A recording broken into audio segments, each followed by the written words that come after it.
Hello and good evening. I'm Melisa Idris. And I'm Sharaad Kuttan. You're watching Consider This, the show where we want you to consider and then we consider what you know of the news of the day. Tonight on the show, we are delighted to have DAP MP for Kulai, Teo Nie Ching. She's also the former Deputy Education Minister. Thank you so much for joining us on the show. It's good to have you here.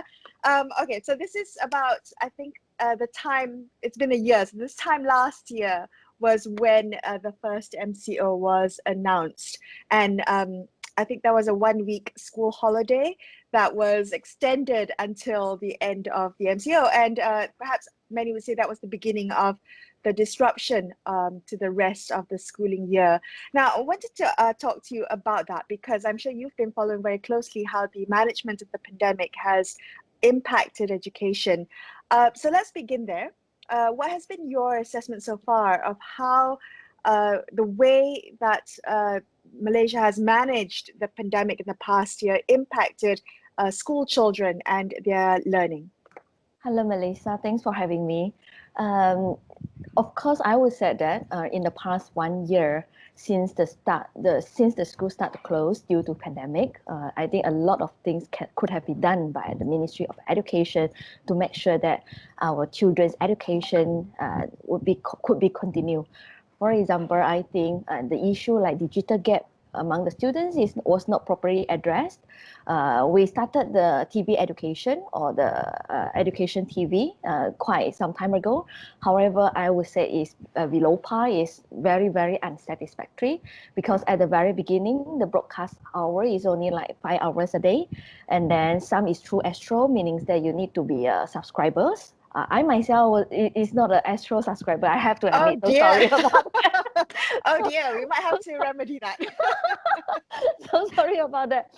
Not to say that the content wasn't good, but I was just thinking that because when the school was closed nationwide, we need to have more content over the TV. So that those children who don't have access to internet could have learned through TV pendidikan or education TV. Other than that, we can see that home-based learning wasn't really like very, very successful because of the digital gap. And therefore, I think while addressing digital gap, education TV is a very important tool. However, I would say even until today, it wasn't really like fully utilized to provide benefit to all children from grade 1, that standard 1, until like form 6 in the secondary school. If I could jump in there, I just want to know if we need to disaggregate the question of school and, you know, as you say, the digital divide, because we know that there's not just one stream. The national stream is, in some sense, the focus of the conversation so far, but there are many parents who send their kids to private schools. There are many who send their kids to within the Chinese education stream, and so on. And how have those different components or segments of our education system as a whole, right, been served in the last year? According to my knowledge, actually children in the international school they follow online learning quite strictly according to their timetable. So I got friends, I got people I know who send their kids in international school, and therefore their schooling hour actually follow the school timetable quite strictly. So the question here would be, how do they address the issue whereby how do they limit the screen time for the children? Because we all know that if the screen time is too long, it's also not good for the eyes of our kids. However, if you talk about the Chinese school you are referring is about the vernacular schools, yes, I think that is also another very big concern, because generally speaking, education TV, the content provided are actually all in Bahasa Malaysia, and therefore they are tackling the needs of the students in the national school. However, they are very limited content for Bahasa Tamil and also Bahasa Chinese languages, and therefore I would say, I'm sorry to say that, but I think children in the vernacular school, if talk about what they can learn through education TV, I would say is actually very, very, very limited. Okay, so now that children are back in schools have reopened, and you know, I'm wondering what your sense of the catch up will be. I mean, you're making up for a lost year, so as you know, experts have said, and your knowledge of how the administration works within the ministry, what kind of pressures are teachers under, are students under to play that catch-up game? I think it would be very challenging, honestly speaking, for the teachers and also the schools. And therefore, I think an assessment need to be conducted as soon as possible, since the school already reopened in most of the places, and secondary school is going to reopen next month as well. So I think a nationwide assessment need to be done, need to be conducted, not to add extra pressures on the teachers or the students, but I think we need to have a survey, we need to have an assessment to find out what are the actual gaps among the students, especially students among the rural area and the urban area, students who have more access to internet and students without access to internet. I think it is important for Ministry of Education to conduct and survey and assess an assessment to find out the gap, so that we can talk about how do we want to catch up. Because I do believe that the gap would be widened. The gap would be widened among the students with gazettes and without gazettes. And when the schools are closed nationwide, of course, places whereby you don't have access to internet, whereby we have the digital gap, students will be put in a very disadvantageous position as well. And therefore, I think an assessment will help us to understand the situation better, to evaluate the situation better before we can actually talk about the catch-up plan. Eugene, some people are of the opinion that when it comes to schools during the pandemic, the philosophy should have been the last to close and the first to open. That doesn't seem to have been the philosophy we adopted here in Malaysia. And I wonder if, when you look around the world, because everybody is struggling to understand how best to deal with this rather extraordinary situation, what principles would you have used in dealing with this pandemic and the school system? I fully agree with this philosophy, because I also strongly believe that school should be the last to close, simply because school is not just it's not just a platform to provide education, but we also have a lot of we also provide a lot of social protection. For example, the free breakfast program is to address the B40 problem whereby kids might not have proper breakfast. School is also a safer place for kids whereby they can run away from domestic abuse or domestic violence. And therefore, yes, I strongly agree that, especially in Malaysia, where digital gap is still a very serious problem, school definitely should be the last place to close and the first place to open. And therefore, last year, November, when the Ministry of Education, Minister of Education make a decision to close the school nationwide again, I strongly against it, because at that point in time, yes, certain area cases of COVID-19 is very serious. But however, at that point in time, the daily new cases recorded was around 800 to 1,000 per day. However, when the Ministry of Education decided to reopen the school in March this year, we actually recorded around 2,000 new cases a day.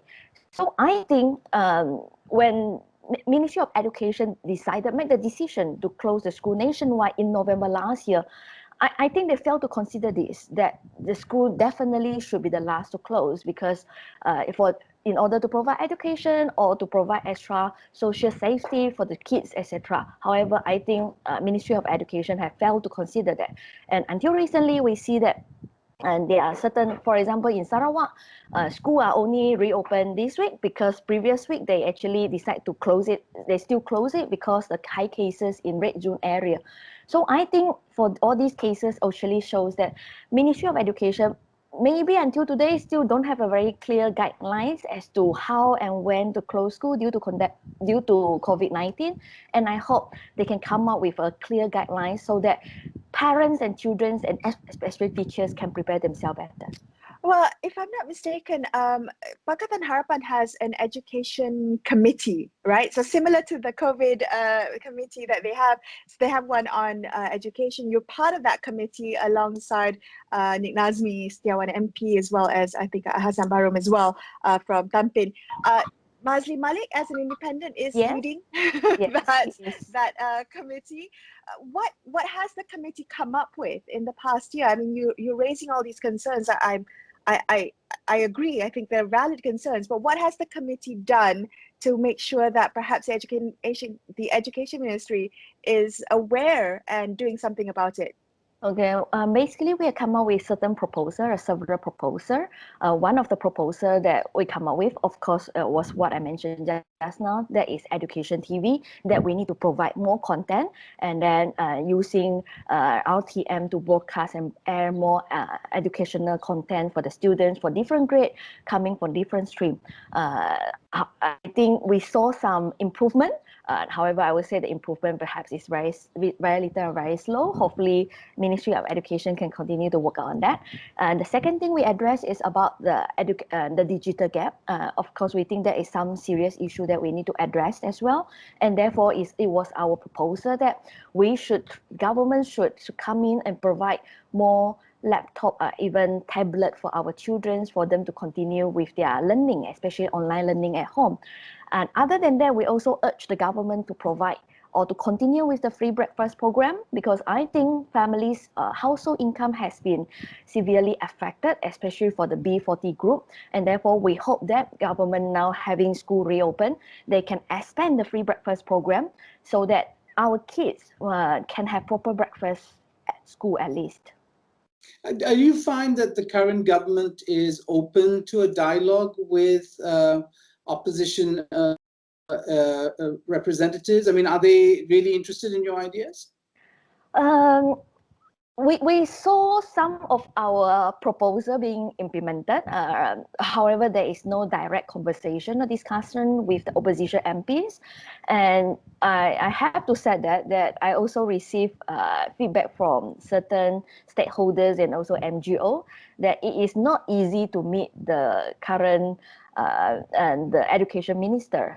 For example, NUTP, I think they are one of the very important stakeholders in education. They are basically representing all the teachers in Malaysia.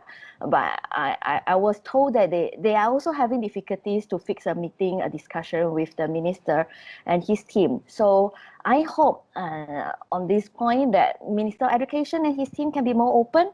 I think I fully acknowledge the challenge that they are facing, because I repeat it many times as well, that if I were still in the ministry, I would say last year would be extremely challenging for all of us, for Dr. Malay and also for myself, because it was something completely new and unprecedented. Nobody has any experience to handle COVID-19 and closure of school because of the pandemic. Right. However, yes. Yeah, sorry to interrupt, but on that note, I wanted to ask, I mean, when you were in government along with Mazli Malik, you implemented several policies, for instance, free breakfast, and there was also the zero reject policy, which ensured special needs children or no special needs children were rejected, were turned away from schools. I'm wondering, I mean, I'm sure you're keeping a close eye on all of those policies that you've implemented.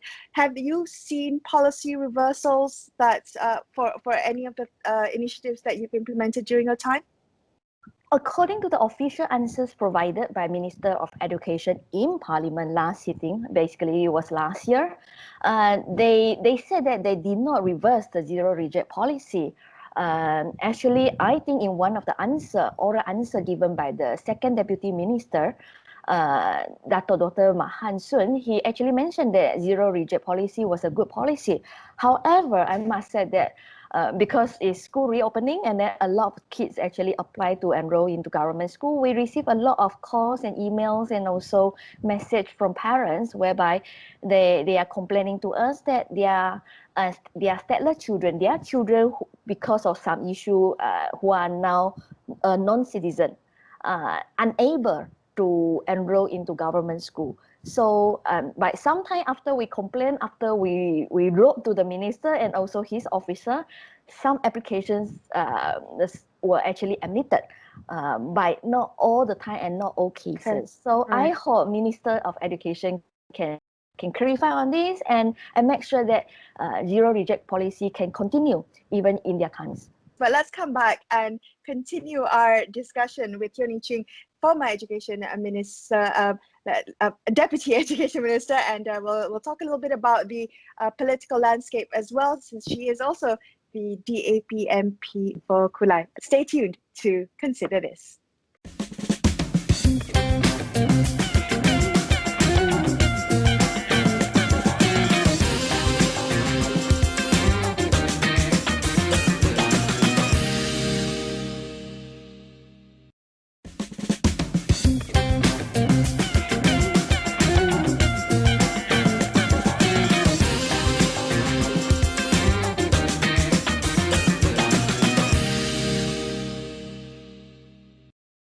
welcome back to Consider This. I'm Melisa. Idris. With me is Sharaad, Kuttan, and we're speaking to the former Deputy Education Minister, Teo Nie Ching.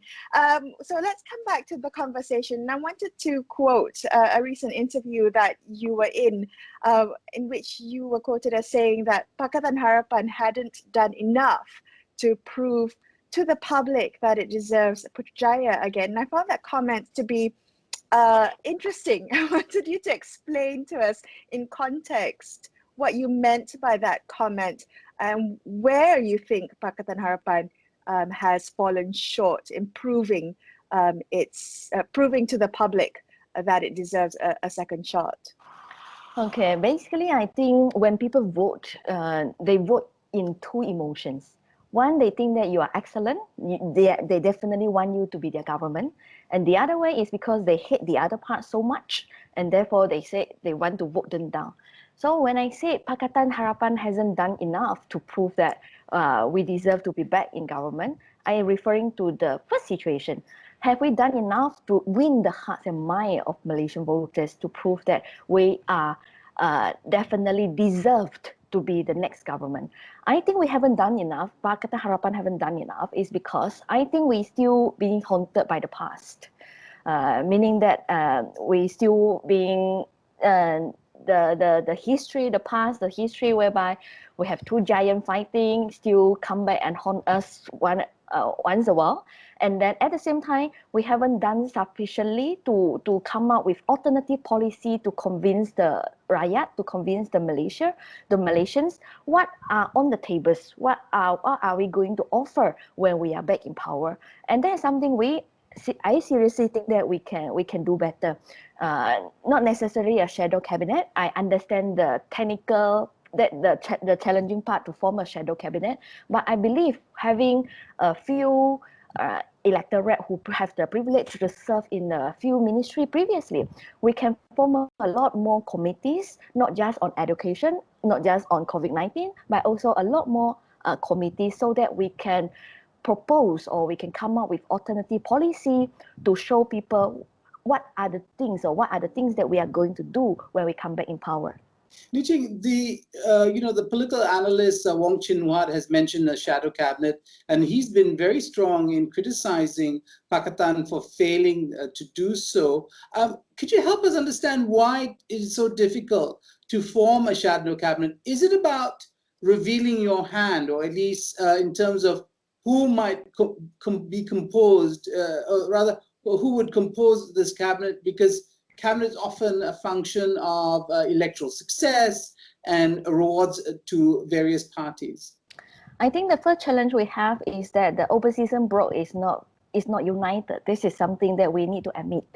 And therefore, when we form a shadow cabinet, I think first of all, it should be a shadow cabinet composing from all the support from the opposition bloc and not just from Pakatan Harapan. However, because of the fact that the opposition bloc, we are not united, and therefore I think that become one of the first hurdles that we are facing now. All right. Well, on that note, that the opposition is not united, I mean, what do you see happening from now on? Do you see a fractious opposition? Is that going to be the future, or do you see something uniting the opposition? Do you only see the opposition working if it's united? I think at the moment, opposition blocks, all the MPs sitting at opposition bloc, we need to be united and work together. I don't think we have the luxury to pick and choose who we want to work with. I appreciate all the opposition MPs who are still sitting with us after seeing so many people left us. So I appreciate their loyalty to the struggle, and therefore I think it is very important for us to unite everybody and work together with everybody. And I think, yes, we don't have any parliament sitting now, but it doesn't mean that the opposition MPs, we cannot work together, having a Zoom meeting, etc., to discuss our future policy. But sadly, this is not happening. I hope this is going to happen soon. And I think when we talk about cooperation, we talk about working together, it shouldn't just limit to the time when we negotiate seats. Of course, seat negotiation is something very important. But however, there are things that we need to settle. For example, we need to have consensus over more and more policies. Otherwise, we will repeat the mistake. that happened when PH was in the government. Because obviously, even though we have the manifesto, but not necessarily means that we have the consensus. You think one of the things the media seems to focus on is not the consensus of policy, but a lack of consensus on who should lead, meaning who should be the prime ministerial candidate for Pakatan or Pakatan Plus, if you like. Is that a focus that you agree with, this struggle over who should be the PM?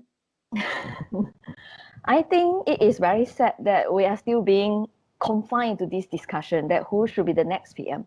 I hope we can have a platform, we have an avenue, we have a chance to sit down and discuss about this internally. I think is the problem, let me put it to more pointedly, is the problem today Anwar Ibrahim, his leadership or his perceived lack of leadership or his inability to groom successors and think beyond his own candidacy, his own legacy as a political leader? Of course, I think after all these incidents, after MP leaving PKR one by one, after Datuk Sri saying that he has the number but failed to deliver, of course there are people, whether inside PH or outside PH, questioning about his leadership. But I believe that who deserves to be the next Prime Minister candidate, we should have consensus. We need to sit down and discuss, not just among PH, but also with our friends in opposition bloc. What about within DAP itself? I know DAP, has a milestone anniversary, it's the 50th year of DAP. Has there been a lot of self-reflection within the party? What can be done better? Who their bedmates are, so to speak? Has there been a lot of discussion within the party itself? Yes, I would say definitely yes. And this is something we need to give the credit to Lim Guan Eng, because he is always willing to spare time with the MPs, with the top leadership, to listen to our views and try to reach a consensus. And therefore, yes, I would say that internally, whether in the formal platform, whether it's a MP meetings or the CEC meeting, or whether it's informal, whereby we have like group chat or some Zoom meeting or some discussion with our members in grassroots. Of course, discussion on the future of the party and our direction of the party has always been discussed. You think one of the interesting developments we've had is actually at the state level. We've seen both Perak and Johor with a PH working together with UMNO, and a kind of consensus over, for instance, fair allocations for all aduns and so on and so forth. Do you see that as significant, and what do you think might come out of this particular state level cooperation between two forces that are often seen as antagonistic? I think this is good for Malaysia democracy, because I think that it shows that government and opposition, actually we can work together for common goods. And therefore, actually, I think our Prime Minister, Tan Sri Muhyiddin Yassin, should move from there. Meaning that if he is willing to offer opposition confident and supply agreement, I do think that, and I do believe that government and opposition, we can work together for common good, because in Perak and Johor, we already demonstrate how we did it. So I think there's no reason for us to believe that. I think in Malaysia politics, we need to be more matured, meaning that government and opposition doesn't necessarily need to be like against each other all the time. During PH, we have the support from opposition to pass the amendments to the constitution to lower the age of voting. When I was in the opposition, we supported the Child Act because we think this is good and important for the children. And therefore, from there, we can see that it is not necessary that opposition will always oppose to whatever government oppose. Because, of course, when they did something wrong or when we have better proposal, we will raise our opinion. But for common good, we can also work together as well. Well, one of the consequences of this year with the change of government has been the rollback on the reform agenda. How is it possible to conceive of the Perikatan national government reaching out to its opposition when there are fundamental differences in terms of reform? There seems to be no commitment on the part of Perikatan Nasional to reform. I think it really depends on the agreements. Of course, there are things that of course, I think when we have an agreement, it means that what are we getting and what we want them to do as well. So when we have a proper framework under the agreement, I think these are the things that we can discuss. Yes, I think there are certain reforms that I feel very sad that PN government has no intention to continue, and instead perhaps they actually abandon all our effort, and then we can see some egg or some draconian laws is now coming back. But I think when we have a platform to work together, it is easier for both sides to push for their agenda. All right. Nie Ching, we have run out of time, unfortunately. Just want to say thank you so much for being on the show. It's been a pleasure speaking with you. Thank you for your time and sharing your insights. Thank you for having me, Melisa and Sharaad. That's all we have for you on this episode of Consider This. Don't forget to get all your latest news and information on COVID-19 updates on astroawani.com and the Astro AWANI app. Thank you so much for watching. I'm Melisa Idris. And I'm Sharaad Kuttan, signing off for the evening. See you same time tomorrow. Good night.